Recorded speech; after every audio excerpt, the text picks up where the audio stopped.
PMMSY போன்ற தொலைநோக்கு திட்டங்களின் பயனாக 2023-24 ஆண்டில் மட்டும் சுமார் 17,81,000 மெட்ரிக் டன் மீன் உணவு ஏற்றுமதி. கவர்னர் கைலாஷ்நாதன் தகவல். புதுச்சேரி அரசின் கூட்டுறவு வங்கியின் ATM இயந்திரத்தில் தமிழ் மொழி புறக்கணிப்பு. பணம் எடுக்க முடியாமல் வாடிக்கையாளர்கள் அவதி. ஒப்பந்த ஆசிரியர்கள் பணி நிரந்தர விவகாரம். அதிகாரிகளுடன் அமைச்சர் நமச்சிவாயம் ஆலோசனை. குடிபோதையில் நண்பர்களுடன் தகராறு. லோடுமேன் மீது கொலைவெறி தாக்குதல். வாலிபர் கைது. மீன் உற்பத்தியில் உலகில் 2வது பெரிய நாடாக இந்தியா வளர்ச்சி அடைந்திருக்கிறது. 2013ஆம் ஆண்டில் சுமார் 95 லட்சம் டன்னாக இருந்தது. இப்பொழுது 2024 184 லட்சம் டன்னாக அதிகரித்திருக்கிறது. உலகின் மொத்த மீன் உற்பத்தியில் சுமார் 8% இந்தியா உற்பத்தி செய்வதாக பாரத பிரதமர் மீன்வள மேம்பாட்டு திட்ட பணிகள் தொடக்க விழா மற்றும் மீனவ பயனாளிகளுக்கு நலத்திட்ட உதவிகள் வழங்கும் விழாவில் துணைநிலை ஆளுநர் கைலாஷ்நாதன் தெரிவித்துள்ளார். புதுச்சேரி அரசு மீன்வளம் மற்றும் மீனவ நலத்துறை சார்பில் பாரத பிரதமர் மீன்வள மேம்பாட்டு திட்ட பணிகள் தொடக்க விழா மற்றும் மீனவ பயனாளிகளுக்கு நலத்திட்ட உதவிகள் வழங்கும் விழா கிழக்கு கடற்கரை சாலை கருவடிக்குப்பம் பெருந்தலைவர் காமராசர் மணிமண்டபத்தில் இன்று நடைபெற்றது. மத்திய மீன்வளத்துறை இணையமைச்சர் ஜார்ஜ் குரியன் சிறப்பு விருந்தினராக கலந்து கொண்டார். துணைநிலை ஆளுநர் கைலாஷ்நாதன் விழாவிற்கு தலைமையேற்றார். முதலமைச்சர் ரங்கசாமி, சட்டப்பேரவைத் தலைவர் செல்வம், மீன்வளத்துறை அமைச்சர் லட்சுமி நாராயணன், வேளாண் அமைச்சர் ஜெயக்குமார், குடிமைப்பொருள் வழங்கல் அமைச்சர் திருமுருகன், நாடாளுமன்ற மாநிலங்களவை உறுப்பினர் செல்வகணபதி, சட்டமன்ற உறுப்பினர்கள் ஜான்குமார், கல்யாணசுந்தரம், பாஸ்கரன் என்கின்ற தட்சிணாமூர்த்தி, பிரகாஷ்குமார், லட்சுமிகாந்தன், மீன்வளத்துறை செயலர் டாக்டர் மணிகண்டன் ஆகியோர் நிகழ்ச்சியில் கலந்து கொண்டனர். பிரதம மந்திரி மீன்வள மேம்பாட்டு திட்ட பணிகள் தொடக்க விழா மற்றும் மீனவர்களுக்கு நலத்திட்ட உதவிகள் வழங்கும் விழாவில் துணைநிலை ஆளுநர் கைலாஷ்நாதன் பேசுகையில், இந்த புத்தாண்டு நம் எல்லோருடைய வாழ்விலும் செழிப்பும் மகிழ்ச்சியையும் கொண்டு வரும் என்று நம்புகின்றேன். புதுச்சேரி அரசு மீன்வளத்துறையில் சார்பில் இன்று நடைபெறும் நிகழ்ச்சிகள் புதுச்சேரியின் வரலாற்றில் குறிக்கப்பட வேண்டியவை. ஏனென்றால் பாரத பிரதமர் நரேந்திர மோடியின் மிக விருப்பமான திட்டங்களின் ஒன்றான பிரைம் மினிஸ்டர் மத்ஸ்யா சம்படா யோஜனா என்ற மீன்வள மேம்பாட்டு திட்டத்தின் கீழ் இன்று பல்வேறு திட்டப்பணிகள் தொடங்கி வைக்கப்படுகிறது. அதோடு மீனவ சமுதாய மக்களுக்கு நலத்திட்ட உதவிகளும் வழங்கப்படுகிறது. பாரத பிரதமரின் வழிகாட்டுதலோடு மீன்வளத்துறையை இந்திய பொருளாதார வளர்ச்சிக்கான 4வது எஞ்சினாக உருவாக்கியதில் சிறப்பாக பங்காற்றி பாரத பிரதமரின் நம்பிக்கையை பெற்று இருக்கும் மத்திய மீன்வளத்துறை இணை அமைச்சரும் எனது நண்பருமான ஜார்ஜ் குரியனோடு இந்த விழாவில் கலந்து கொள்வதில் பெருமகிழ்ச்சி அடைகிறேன். இதை பெருமையாகவும் நினைக்கின்றேன். ஏனென்றால் அண்மையில் நான் புதுதில்லியில் அவரை சந்தித்து இந்த மீன்வள மேம்பாட்டு திட்டம் குறித்து பேசினேன். அப்போது புதுச்சேரிக்கும் காரைக்காலுக்கும் நான் நேரடியாக வந்து திட்டங்களை தொடங்கி வைக்கின்றேன் என்று கூறி அத்தனை பணிகளுக்கு இடையிலும் 2 வாரத்தில் இங்கு வந்து விழாவில் கலந்து கொண்டிருக்கிறார். அதற்காக இந்த நேரத்தில் உங்கள் அனைவரின் சார்பாக அவருக்கு என்னுடைய நன்றியை தெரிவித்துக் கொள்கின்றேன். பாரத பிரதமரின் இந்த மீன்வள மேம்பாட்டு திட்டம் தேசிய அளவில் 2020 அறிமுகம் செய்யப்பட்டதிலிருந்து இந்திய மீன்வளத்துறை அபரிதமான வளர்ச்சியை கண்டிருக்கிறது. மீன் உற்பத்தியில் உலகில் 2வது பெரிய நாடாக இந்தியா வளர்ச்சி அடைந்திருக்கிறது. 2013-14 சுமார் 95 லட்சம் டன்னாக இருந்தது. இப்பொழுது 2023-24 184 லட்சம் டன்னாக அதிகரித்திருக்கிறது. உலகின் மொத்த மீன் உற்பத்தியில் சுமார் 8% இந்தியா உற்பத்தி செய்கிறது. அது மட்டுமல்லாமல் 2023-24 ஆண்டில் மட்டும் சுமார் ரூபாய் 60,000 கோடி அளவிற்கு சுமார் 17,81,000 மெட்ரிக் டன் மீன் உணவை நாம் ஏற்றுமதி செய்திருக்கிறோம். PMMSY போன்ற தொலைநோக்கு திட்டங்களின் பயனாக இந்த நிலையை அடைந்திருக்கின்றோம் என்பதை நாம் மறக்க முடியாது. அதற்காக பாரத பிரதமருக்கு நாம் நன்றி கூறியே ஆக வேண்டும். புதுச்சேரி மாநிலத்தில் மீன்வளத்தை மீனவர்களின் வாழ்வாதாரத்தை மேம்படுத்துவது பற்றிய ஒரு ஆலோசனை கூட்டத்தை ஆளுநர் மாளிகையில் சமீபத்தில் நடத்தினேன். அதில் நாடு முழுவதும் இருந்து மீன்வள ஆராய்ச்சி நிறுவனங்களின் தலைவர்களும் அதிகாரிகளும் கலந்து கொண்டனர். அப்போது இஸ்ரோ நிறுவனத்தின் உதவியோடு செயற்கைக்கோள் தகவல்களின் அடிப்படையில் மீன்வளம் அதிகம் இருக்கும் இடங்களை கண்டறிவது, மீனவர்கள் சர்வதேச கடல் எல்லையை அறிந்து கொள்வது போன்ற வசதிகளை புதுச்சேரி மீனவர்களுக்கு ஏற்படுத்தி தர வேண்டும் என்று கூறினேன். மீன் உற்பத்தி அல்லது மீன் பிடிப்பது என்பது வெறும் தொழில் அல்ல. அது நம்முடைய பண்பாடு, பாரம்பரியம், நம்முடைய வாழ்வியலோடு இயற்கையோடு ஒன்றாக கலந்திருப்பது. மீன்வளத்துறையின் வளர்ச்சிக்காக நாம் எடுக்கும் முயற்சிகள் எல்லாம் அந்த தொழிலை விரிவுபடுத்தவோ அல்லது மேம்படுத்தவோ மட்டுமல்ல, மீனவ சமுதாயத்திற்கு ஒரு பாதுகாப்பான நம்பிக்கையான வாழ்க்கை சூழலை ஏற்படுத்தி தர வேண்டும் என்பதற்காகத்தான். அதன் மூலமாக மீனவ பொருளாதார வளர்ச்சியை ஒரு பொருளாதார இயக்கமாக மாற்றி அமைக்க வேண்டும் என்பதும் இதில் அடங்கும். மீனவர்களுக்கு முதியோர் உதவித்தொகை, மீன்பிடி தடைக்கால உதவிகள், மீன்பிடி படகுகள் வாங்கவும் பழுது பார்க்கவும் மானியம், டீசல் மானியம் என்று எத்தனையோ நலத்திட்டங்களை மீனவ சமுதாய மக்களின் முன்னேற்றத்திற்காக இந்த அரசு செயல்படுத்தி வருகிறது. அந்த வகையில் PMMSY என்ற உயிரோட்டமான திட்டத்தின் கீழ் திட்டப்பணிகள் இன்று தொடங்கி வைக்கப்படுகிறது. இந்த திட்டப்பணிகள் மீன்வளத்துறையில் தொழில் வாய்ப்புகளை உருவாக்கவும், இந்த துறையில் தொழில்நுட்ப பயன்பாட்டை மேம்படுத்தும், ஏற்றுமதியை ஊக்குவிக்கவும் என்பதை விட புதுச்சேரி மாநிலத்தில் உள்ள மீனவ சமுதாய மக்களின் வாழ்வாதாரத்தை பலப்படுத்தும், கடலோர கிராமங்களின் வளர்ச்சிக்கு பெரும் ஆதாரமாக இருக்கும், வேலைவாய்ப்புகளை உருவாக்கி மீனவர்களின் பொருளாதார சூழ்நிலையை மேம்படுத்தும் என்பதுதான் உண்மை. மீனவர்களுக்கு வழங்கப்படும் நலத்திட்ட உதவிகள், பாதுகாப்பு உபகரணங்கள், டிரான்ஸ்பாண்டர்கள் அவர்களுக்கும் பாதுகாப்பும் நம்பிக்கையும் தந்து அவர்களுடைய வாழ்க்கை தரம் உயர வழிவகுக்கும். இன்று கடலோர கிராமங்களில் காலநிலை மாற்றத்தை தாங்கும்படியான வீடுகள், கட்டிடங்களை கட்டித்தருவதற்கான முயற்சியை அரசு எடுத்து வருகிறது. மீன்வளத்தை மேம்படுத்த கடலில் செயற்கை பாறைகள் அமைக்கப்படுகிறது. பாரம்பரிய மீன்பிடி தொழிலை ஊக்குவிக்க கடல் பாசி மற்றும் கடல் கூண்டு மீன் வளர்ப்பு முறை அறிமுகம் செய்யப்படுகிறது. மினி ஹார்பர் என்று சொல்லப்படும் மீன் இறங்கு தளம் அமைக்கப்படுகிறது. இதில் நம்முடைய மீனவர்கள் கடல் எல்லை தாண்டி மீன் பிடிப்பதாக அடிக்கடி கைது செய்யப்படுவதால் அவர்களும் அவர்களுடைய குடும்பத்தாரும் படும் துயரம் அதிகம். அவ்வப்போது இலங்கை அரசிடம் பேசி அவர்களை விடுவிக்க மத்திய மாநில அரசுகள் முயற்சி எடுத்து வருகின்றன. பாரத பிரதமரின் முயற்சியால் கடந்த 5 ஆண்டுகளில் மொத்தம் 3700 மீனவர்கள் தாயகம் அழைத்து வரப்பட்டிருக்கிறார்கள். ஆனாலும் இது போன்ற துயரங்களை முழுவதுமாக போக்க இயற்கை சூழலுக்கு பாதிப்பு இல்லாமல் அந்தமான் லட்சத்தீவு பகுதிகளில் ஆழ்கடல் மீன்பிடிப்பதை ஊக்குவிக்க மத்திய அரசு திட்டம் வகுத்துள்ளது.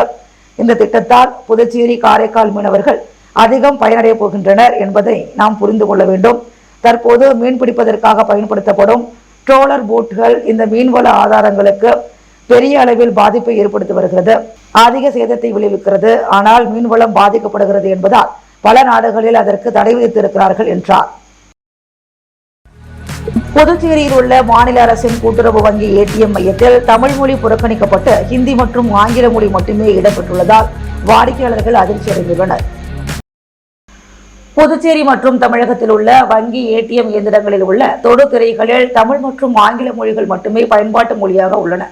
இந்நிலையில் புதுச்சேரி லாஸ்பேட்டை விமான நிலைய சாலையில் உள்ள புதுச்சேரி அரசின் புதுச்சேரி மாநில கூட்டுறவு வங்கியின் ATM மையத்தில் பணம் எடுக்க சென்ற வாடிக்கையாளர்களுக்கு அதிர்ச்சி காத்திருந்தது. ATM இயந்திர தொடுதிரையில் தமிழ் மொழிக்கு பதிலாக ஹிந்தி மற்றும் ஆங்கிலம் ஆகியவை இடம்பெற்றிருந்தன. இதனால் வாடிக்கையாளர்கள் அதிர்ச்சி அடைந்தனர், மேலும் பணம் எடுக்க முடியாமல் அவதிப்பட்டனர். இதனிடையே கடந்த சில நாட்களாகவே இந்த ATM மையத்தில் தமிழ் மொழி இடம்பெறவில்லை என்றும், அவசர தேவைக்கு ATMயில் பணம் எடுக்க வந்தோம், ஆனால் ATM தொடுதிரையில் தமிழ் மொழிக்கு பதிலாக வேறு மொழிகள் இடம்பெற்றிருந்ததால் அதிர்ச்சி அடைந்தோம். இதனால் தேவையற்ற குழப்பம் ஏற்படுகிறது. இதனை சரி செய்ய வங்கி அதிகாரிகள் நடவடிக்கை எடுக்க வேண்டும் என வாடிக்கையாளர்களை கோரிக்கை விடுத்தனர். புதுச்சேரி மற்றும் காரைக்காலில் உள்ள அரசு பள்ளிகளில் ஒப்பந்த அடிப்படையில் பணியாற்றி வரும் 169 பால சேவிகா ஆசிரியர்களுக்கு 3 மாதங்களுக்கு ஒப்பந்தம் நீட்டிக்கப்பட்டுள்ளது. புதுச்சேரி கல்வித்துறையில் ஒப்பந்த அடிப்படையில் விரிவுரையாளர்கள், பயிற்சி பெற்ற பட்டதாரி ஆசிரியர்கள், தொடக்கப்பள்ளி ஆசிரியர்கள், பாலசேவிகா ஆசிரியர்கள் என 4 பிரிவுகளில் 288 ஆசிரியர்கள் பணியாற்றி வந்தனர். இந்த ஆசிரியர்களின் ஒப்பந்த காலம் கடந்த மார்ச் 31ஆம் தேதி முடிவடைந்து விட்டது.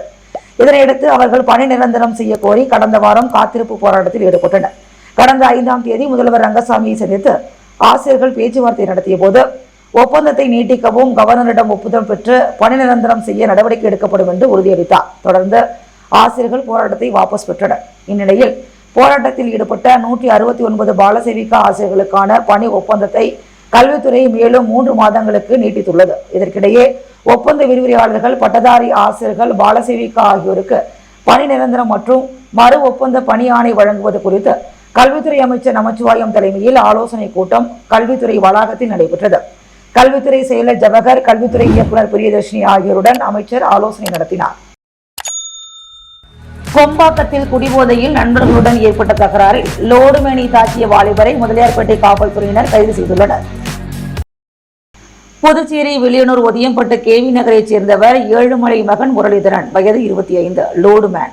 இவர் கடந்த 12ஆம் தேதி இரவு தனது நண்பர்கள் சம்சுதீன், பாரதி ஆகியோருடன் சேர்ந்து மது குடித்ததாக கூறப்படுகிறது. அப்போது ஏற்பட்ட தகராறில் இருவரும் முரளிதரன் மீது கொலைவெறி தாக்குதல் நடத்தியுள்ளனர். இதில் கொம்பாக்கம் தனியார் சோப்பு நிறுவனம் பின்புறம் சாலையில் இரத்த காயங்களுடன் முரளிதரன் கிடந்துள்ளார். இத்தகவல் அறிந்தவுடன் ஊர்காவல் படை வீரரான அவரது தம்பி பாரத பிரியன் சம்பவ இடத்திற்கு சென்று முரளிதரனை மீட்டு புதுச்சேரி பொது மருத்துவமனையில் சேர்த்தார்.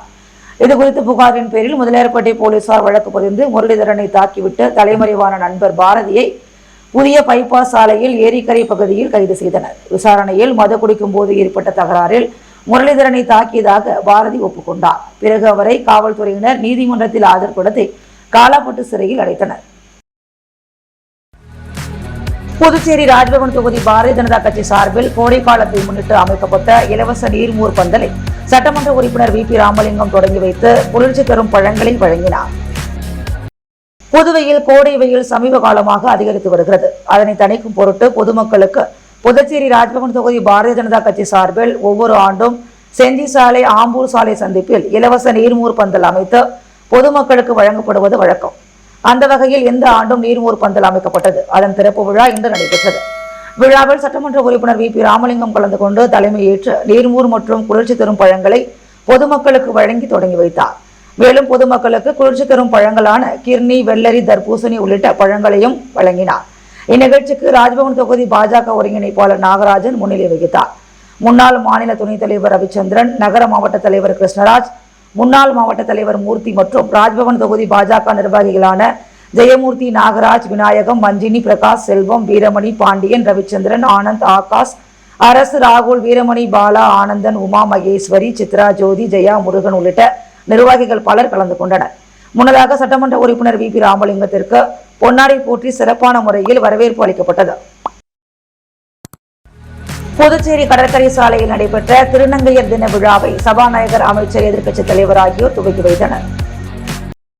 சகோதரன் சமூக நல மேம்பாட்டு நிறுவனம் இணைந்து அக்னி சிறகுகள் திருநங்கைகள் கூட்டமைப்பு மற்றும் மாரிவாலா சுகாதார முயற்சி சார்பில் புதுச்சேரி கடற்கரை சாலை காந்தி திடலில் திருநங்கையர் தின விழா கொண்டாடப்பட்டது. விழாவில் சிறப்பு விருந்தினராக சபாநாயகர் செல்வம், பொதுப்பணித்துறை அமைச்சர் லட்சுமி நாராயணன், எதிர்க்கட்சித் தலைவர் சிவா ஆகியோர் கலந்து கொண்டு விழாவை குத்துவிளக்கேற்றி தொடங்கி வைத்தனர். மேலும் இவ்விழாவில் பெண்கள் மற்றும் குழந்தைகள் மேம்பாட்டுத்துறை இயக்குநர் முத்துமீனா, ரோட்டரி கிளப் பாண்டிச்சேரி யூஸை சேர்ந்த நிர்வாகிகள் மற்றும் சகோதரன் சமூக நல அமைப்பைச் சேர்ந்த திருநங்கைகள் பலர் கலந்து கொண்டனர். உப்பளம் தொகுதி ஆட்டுப்பட்டியில் ஆரோ பிளான்ட் அமைக்க பயன்பாட்டில் இல்லாத பள்ளி கட்டிடத்தை அளிக்க கோரி கல்வித்துறை இயக்குநர் பிரியதர்ஷினியிடம் சட்டமன்ற உறுப்பினர் அனிபால் கென்னடி மனு அளித்தார். உப்பளம் தொகுதி ஆட்டுப்பட்டி அம்பேத்கர் நகரில் பாராளுமன்ற உறுப்பினர் நிதியிலிருந்து புதிதாக சுத்திகரிக்கப்பட்ட குடிநீர் நிலையம் அமைப்பதற்காக நிதி ஒதுக்கீடு செய்வதற்கு தொகுதியின் திமுக சட்டமன்ற உறுப்பினர் அனிபால் கென்னடி நடவடிக்கை எடுத்துள்ளார். இதனால் அம்பேத்கர் நகர், ஆட்டுப்பட்டி, ரோடியர்பேட், அங்கு நாயக்கன் தோப்பு உள்ளிட்ட பகுதி மக்களுக்கு மிகவும் பயனுள்ளதாக இருக்கும். இந்நிலையில் சுத்திகரிப்பு குடிநீர் நிலையம் அமைப்பதற்காக ஆட்டுப்பட்டியில் பழுதடைந்து பயன்படுத்தப்படாத நிலையில் உள்ள பள்ளி கல்வித்துறையின் மையத்தில் சுமார் 700 சதுர அடியில் நிலம் ஒதுக்கப்பட்டுள்ளது. மேலும் பழைய பள்ளி கட்டிடத்தில் முட்புதர்கள், விஷப்பூச்சிகள், கொசுக்கள் அதிகமாக இருப்பதால் அந்த இடத்தில் சுகாதார சீர்கேடு ஏற்பட்டுள்ளது. எனவே பள்ளி கட்டிடத்தை இடித்து அந்த இடத்தை சுத்தம் செய்து பொதுமக்களின் பயன்பாட்டிற்காக சுத்திகரிக்கப்பட்ட குடிநீர் நிலையம் அமைக்க நடவடிக்கை எடுக்குமாறு பள்ளி கல்வி இயக்குநர் பிரியதர்ஷினியிடம் சட்டமன்ற உறுப்பினர் அனிபால் கென்னடி மனு அளித்தார். அப்போது திமுக தொகுதி அவைத்தலைவர் ஹரிகிருஷ்ணன், வட்டார காங்கிரஸ் தலைவர் லட்சுமணன், தொகுதி துணை செயலாளர் நிசார், காங்கிரஸ் செயற்குழு உறுப்பினர் ராஜ்குமார், திமுக கிளை செயலாளர்கள் சந்துரு, ராகேஷ் ஆகியோர் உடனிருந்தனர். மணவெளி தொகுதியில் மேற்கொள்ளப்பட வேண்டிய வளர்ச்சிப் பணிகள் குறித்து அதிகாரிகளுடன் சபாநாயகர் செல்வம் ஆலோசனை மேற்கொண்டார். சட்டசபையில் உள்ள சபாநாயகர் அலுவலகத்தில் நேற்று சபாநாயகர் செல்வம் ஆலோசனை மேற்கொண்டார். இந்த கூட்டத்தில் மணவெளி தொகுதி அபிஷேகப்பாக்கம் பகுதியில் மேற்கொள்ளப்பட வேண்டிய வளர்ச்சிப் பணிகள் குறித்து ஆலோசனை நடத்தினார். இக்கூட்டத்தில் ஆதிதிராவிட மற்றும் பழங்குடியினர் நலத்துறை இயக்குநர் இளங்கோவன், வேளாண் இயக்குநர் சிவகுமார், பொதுப்பணித்துறை செயற்பொறியாளர் ராதாகிருஷ்ணன், கல்வித்துறை இணை இயக்குநர் சிவகாமி, அரியாங்குப்பம் கொம்யூன் பஞ்சாயத்து ஆணையர் ரமேஷ், செயற்பொறியாளர் நாகராஜ் உள்ளிட்ட அதிகாரிகள் கலந்து கொண்டனர். மேட்டுப்பாளையம் டிபார்ட்மெண்டல் ஸ்டோர் குடோனில் 4 இன்வெர்டர் பேட்டரிகளை திருடிய 2 பேரை போலீசார் கைது செய்துள்ளனர். கடலூர் மாவட்டம் நல்லாத்தூர் முருகன் கோவில் தெருவைச் சேர்ந்தவர் குமரகுரு, வயது 36. மேட்டுப்பாளையத்தில் உள்ள டிபார்ட்மெண்டல் ஸ்டோரில் குடோன் மேலாளராக பணியாற்றி வருகிறார். கடந்த 12ஆம் தேதி இரவு 10 மணிக்கு வழக்கம் போல் குடோன் மற்றும் காம்பவுண்ட் கேட்டை போட்டுச் சென்றார். கடந்த 13, 14ஆம் தேதி விடுமுறை என்பதால் நேற்று காலை 9:30 மணிக்கு குடோனை திறந்தபோது குடோனின் முதல் மாடியில் பொருத்தப்பட்டிருந்த 60,000 ரூபாய் மதிப்பிலான 4 இன்வெர்டர் பேட்டரிகள் மர்ம நபர்களால் திருடப்பட்டது.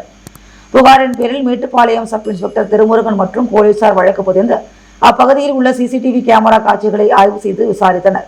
பேட்டரிகளை திருடியது மேட்டுப்பாளையம் கார்த்திக், வயது 36, சண்முகாபுரம் முருகன், வயது 45 என தெரிய வந்தது. அவர்களை போலீசார் கைது செய்தனர். அவரிடமிருந்து 4 இன்வெர்டர் பேட்டரிகளை பறிமுதல் செய்தனர். இருவரையும் நீதிமன்றத்தில் ஆஜர்படுத்தி நேற்று சிறையில் அடைத்தனர். சட்டப்பேரவை எதிரில் அம்பேத்கருக்கு வெண்கல சிலை அமைக்கப்படும் என்று மாணவர் கூட்டமைப்பினரிடம் முதலமைச்சர் ரங்கசாமி உறுதியளித்துள்ளார். புதுச்சேரி சட்டப்பேரவை எதிரில் உள்ள அம்பேத்கர் சிலை அமைந்த இடம் பராமரிப்பின்றி இருந்தது. புதுச்சேரி யூனியன் பிரதேச மாணவர்கள் கூட்டமைப்பு சார்பில் முதல்வர் ரங்கசாமி மற்றும் பொதுப்பணித்துறை அமைச்சர் லட்சுமி நாராயணன் ஆகியோர் கவனத்திற்கு கடந்த டிசம்பர் மாதம் 5ஆம் தேதி கொண்டு செல்லப்பட்டது. அதனைத் தொடர்ந்து முதலமைச்சர் ரங்கசாமி உத்தரவின் பேரில் அம்பேத்கர் சிலை அமைந்துள்ள பூங்கா புதுப்பிக்கப்பட்டது. இது தொடர்பாக முதலமைச்சர் ரங்கசாமி மற்றும் பொதுப்பணித்துறை அமைச்சர் லட்சுமி நாராயணன் ஆகியோரை கூட்டமைப்பின் நிறுவனர் சுவாமிநாதன் தலைமையில் நிர்வாகிகள் நேற்று நேரில் சந்தித்து நன்றி தெரிவித்தனர். அப்போது அம்பேத்கர் சிலையை வெண்கல சிலையாக புதுப்பித்து தர வேண்டும் என்ற கோரிக்கையும் வெகு விரைவில் செய்ய உள்ளதாகவும் முதல்வர் ரங்கசாமி தெரிவித்தார். இதற்காகவும் கூட்டமைப்பினர் நன்றி தெரிவித்துக் கொண்டனர். இச்சந்திப்பில் கூட்டமைப்பைச் சேர்ந்த ஆனந்த், கிஷோர், ருத்ரா, வசந்த், பிரதீப், சுந்தர், மாணிக்கம் ஆகியோர் உடனிருந்தனர். புதுச்சேரி சேதராப்பட்டில் உள்ள 200 ஏக்கர் நிலத்தில் உலக அளவில் இருக்கின்ற தொழில் நிறுவனங்கள் விரைவில் தொழில் தொடங்க உள்ளதாக சபாநாயகர் செல்வம் தெரிவித்துள்ளார். புதுச்சேரி அரசு தொழிலாளர் துறை தலைமை தொழிற்சாலை மற்றும் பொதிகலன்கள் ஆய்வகத்தில் 54வது தேசிய பாதுகாப்பு வாரத்தின் நிறைவு விழா நேற்று மாலை நடைபெற்றது. விழாவில் சபாநாயகர் செல்வம் சிறப்பு விருந்தினராக கலந்து கொண்டு பாதுகாப்பு வார விழா போட்டிகளில் வெற்றி பெற்றவர்களுக்கு பரிசுகளை வழங்கி சிறப்புரையாற்றினார். அப்போது அவர் பேசுகையில், புதுச்சேரியில் நிறைய கெமிக்கல் தொழிற்சாலைகள் இருக்கின்றன. அந்த தொழிற்சாலைகள் பாதுகாப்பு உறுதித்தன்மை கண்டிப்பாக செய்ய வேண்டும். அப்படி செய்யாவிட்டால் உயிரிழப்பு ஏற்படுவது மட்டுமின்றி கை கால்கள் இழப்பு போன்றவையும் ஏற்படும். இயற்கையை பாதுகாக்கின்ற பொறுப்பும் தொழிற்சாலைகளுக்கு இருக்கின்றது. அதிக அளவு புகை வெளியேற்றுவது, காற்று மாசு போன்றவைகளால் பாதிப்புகள் ஏற்படுகின்றன. இதற்காகத்தான் ஒவ்வொரு தொழிற்சாலையும் பாதுகாப்பு கருதி அதற்கான உரிய அனுமதியை சம்பந்தப்பட்ட துறையிடம் பெற்று நடத்த வேண்டும். அந்த பாதுகாப்பு சிறந்த முறையில் உறுதிப்படுத்தப்பட்டால் தொழிற்சாலையில் பணிபுரிகின்ற ஊழியர்கள் அதன் நிர்வாகத்திற்கும் நல்ல நிலையை உருவாக்கி தரும். தொழிற்சாலைகளில் பணியின் போது ஏற்படும் உயிரிழப்பு அந்த குடும்பத்தை மட்டுமல்ல ஒட்டுமொத்த தொழிலாளர்களுக்கும் மிகப்பெரிய அளவிலான பாதிப்பாக இருக்கும். அதனை தவிர்க்கவே இது போன்ற நிகழ்வுகள் நடத்தப்படுகின்றன. எனவே இது போன்ற நிகழ்வுகள் காட்சி பொருளாக இல்லாமல் அத்தனை தொழிற்சாலைகளின் நிர்வாகிகளும் கலந்து கொள்ளும் வகையில் நடத்த வேண்டும். நாம் நன்றாக இருந்தால் தொழிற்சாலை நன்றாக இருக்கும். தொழிற்சாலை நன்றாக இருந்தால் மாநிலம் நன்றாக இருக்கும். அப்படி நினைத்து அனைத்து தொழிற்சாலை நிர்வாகத்தினரும் எண்ண வேண்டும். அப்படி எண்ணினால் மட்டுமே ஒரு சிறந்த தொழிற்சாலை உருவாகுவது மட்டுமின்றி மாநில வளர்ச்சியும் ஏற்படும். இதன் மூலம் தொழில்துறையில் சிறந்த மாநிலமாக முன்னிலைப்படுத்தப்படும். புதுச்சேரியில் தொழிற்சாலைகள் தொடங்குவதற்கு பல்வேறு இடைஞ்சல்கள் இருந்தாலும் முதல்வர் ரங்கசாமி ஆட்சியில் அதையெல்லாம் சிறிது சிறிதாக தகர்த்து தொழிற்சாலைக்கு தேவையான உரிமைகள் பாதுகாப்பு முழுமையாக வழங்கப்பட்டு வருகிறது. விரைவில் புதுச்சேரி சேதராப்பட்டில் உள்ள 700 ஏக்கர் நிலத்தில் உலக அளவில் இருக்கின்ற தொழில் நிறுவனங்கள் தொழில் தொடங்க இருக்கிறார்கள். அப்படி தொடங்கும் பட்சத்தில் புதுச்சேரியைச் சேர்ந்த இளைஞர்களுக்கு வேலைவாய்ப்பை உறுதி செய்கின்ற நிலையையும் இங்குள்ள நிர்வாகிகள் உருவாக்கி தர வேண்டும் என்று அவர் பேசினார். விழாவில் அரசு கொறடா ஏகேடி ஆறுமுகம், தொழிலாளர் நலத்துறை செயலர் ஜெயந்தகுமார் ரே, இயக்குனர் யாசம் லட்சுமி நாராயண ரெட்டி மற்றும் தொழிற்சாலைகளின் நிர்வாகிகள் பலர் கலந்து கொண்டனர். புதுச்சேரி ரெட்டியார்பாளையத்தில் விவசாயிகளிடமிருந்து நேரடியாக தேவையான பொருட்களை நாம் பெற்றுக்கொள்ளும் வகையில் துவங்கப்பட்ட P4U நிறுவனத்தின் புதிய செயலியை முதலமைச்சர் ரங்கசாமி அறிமுகம் செய்து வைத்தார். P4U நிறுவனத்தின் புதிய அலுவலகம் புதுச்சேரி ரெட்டியார்பாளையம் அஜீஸ் நகரில் தமிழ் புத்தாண்டு அன்று புதுச்சேரி முதலமைச்சர் ரங்கசாமியால் திறந்து வைக்கப்பட்டது.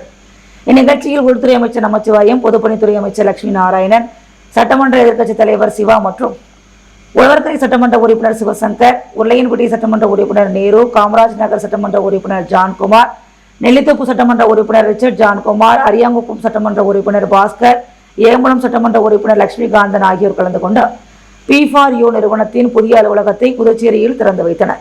P4U செயலியானது விவசாயிகளிடமிருந்து நேரடியாக நமக்கு தேவையான பொருட்களை நாம் வாங்கிக் கொள்ளும் வகையில் வடிவமைக்கப்பட்டுள்ளது. மேலும் இந்த செயலியின் மூலமாக நமது பகுதியில் உள்ள அனைத்து சேவைகளையும் நாம் பெற்றுக்கொள்ள முடியும். உதாரணத்திற்கு எலக்ட்ரீஷியன், பிளம்பர், பெயிண்டர், கார்பெண்டர் என தேவையான அனைத்து சேவைகளையும் இந்த செயலி மூலம் நாம் பெற்றுக்கொள்ளலாம் என்று அந்நிறுவனத்தின் சேர்மன் விஜய் மற்றும் நிறுவனத்தின் மேனேஜிங் டைரக்டர் பிரியங்கா விஜய் ஆகியோர் தெரிவித்தனர். நிகழ்ச்சியில் ஏராளமான சமூக சேவகர்கள் மற்றும் புதுச்சேரி வாழ் மக்கள் பலரும் கலந்து கொண்டனர். புதுச்சேரி கோரிமேடு அருகே உள்ள NS கலைவாணர் நகர் மக்கள் நல்வாழ்வு சங்கம் சார்பில் ஊராட்சி மன்ற தலைவருக்கு பாராட்டு விழா நடைபெற்றது. புதுச்சேரி கோரிமேடு அருகே உள்ள NS கலைவாணர் நகர் பிரிவு மக்கள் நல்வாழ்வு சங்கம் சார்பில் திருச்சிற்றம்பலம் ஊராட்சி மன்ற தலைவர் வெங்கடேசனுக்கு பாராட்டு விழா நேற்று இரவு வெகு விமர்சையாக நடைபெற்றது. தொடர்ந்து செயலர் வேலாயுதம் வரவேற்புரையாற்ற தலைவர் பால்பாண்டியன் தலைமை தாங்கினார். தொடர்ந்து ஊராட்சி மன்ற தலைவர் வெங்கடேசனுக்கு பொன்னாடை போற்றி மாலை அணிவித்து பாராட்டு செய்யப்பட்டது. துணைத் தலைவர் செங்குட்டுவன், உறுப்பினர் சுப்ராய நாயுடு, அப்துல் பஷீர், காத்தவராயன், எட்வர்ட், சார்லஸ், முனுசாமி ஆகியோர் வாழ்த்துரை வழங்கினர். கலைவாணர் நகர் விரிவு பகுதியில் புதிதாக அமைக்கப்பட்ட சிமெண்ட் சாலையை திருச்சிற்றம்பலம் ஊராட்சி மன்ற தலைவர் வெங்கடேசன் திறந்து வைத்து ஏற்புரை வழங்கினார். முடிவில் பாபுகுமார் நன்றி கூறினார். விழாவில் NS கலைவாணர் நகர் விரிவு பகுதியைச் சேர்ந்த பொதுமக்கள் பலர் கலந்து கொண்டனர். நாய் உள்ளிட்ட வாயில்லா ஜீவன்களுக்கு தொட்டி வைத்து தண்ணீர் ஊற்றி வரும் ஊர்காவல் படை வீரரை சீனியர் SP பாராட்டியுள்ளார். புதுச்சேரியில் வெயில் அதிகரிப்பால் மக்கள் பகல் நேரங்களில் வெளியில் வர முடியாமல் வீட்டிற்குள் முடங்கியுள்ளனர். மாலை நேரங்களில் கடைகளுக்கு சென்று பொருட்களை வாங்கி வருகின்றனர். வெயில் தாக்கம் அதிகரிப்பால் சுற்றுலா இடங்கள் வெறிச்சோடி காணப்படுகிறது. இந்நிலையில் ஊர்காவல் படையில் பணியாற்றி வரும் பிரவீன் பெரியக்கரை காவல் நிலையம் முன்பு சிறிய தொட்டி அமைத்து அதில் வாயில்லா ஜீவன்கள், நாய் உள்ளிட்ட விலங்கினங்களுக்கு குடிக்க தினமும் தண்ணீர் ஊற்றி வருகிறார். மனித நேயத்துடன் செய்து வரும் அவரது நற்செயலை சீனியர் SP கலைவாணன் பாராட்டி வாழ்த்தினார். மோத்து கோல்டோஸ் வழங்கும் தங்கம் மற்றும் வெள்ளி விலை நிலவரம். தங்கம் ஒரு கிராம் 8815 ரூபாய், வெள்ளி ஒரு கிராம் 107 ரூபாய். PMMSY போன்ற தொலைநோக்கு திட்டங்களின் பயனாக 2023-24 ஆண்டில் மட்டும் சுமார் 17,81,000 மெட்ரிக் டன் மீன் உணவு ஏற்றுமதி. கவர்னர் கைலாஷ்நாதன் தகவல். புதுச்சேரி அரசின் கூட்டுறவு வங்கியின் ATM இயந்திரத்தில் தமிழ் மொழி புறக்கணிப்பு. பணம் எடுக்க முடியாமல் வாடிக்கையாளர்கள் அவதி. ஒப்பந்த ஆசிரியர்கள் பணி நிரந்தர விவகாரம். அதிகாரிகளுடன் அமைச்சர் நமச்சிவாயம் ஆலோசனை. குடிபோதையில் நண்பர்களுடன் தகராறு. லோடுமேன் மீது கொலைவெறி தாக்குதல். வாலிபர் கைது. சட்டப்பேரவை எதிரே அம்பேத்கருக்கு வெண்கல சிலை அமைக்கப்படும். முதல்வர் ரங்கசாமி உறுதி. சேதராப்பட்டில் 700 ஏக்கர் நிலத்தில் தொழில் நிறுவனங்கள். சபாநாயகர் செல்வம் தகவல்.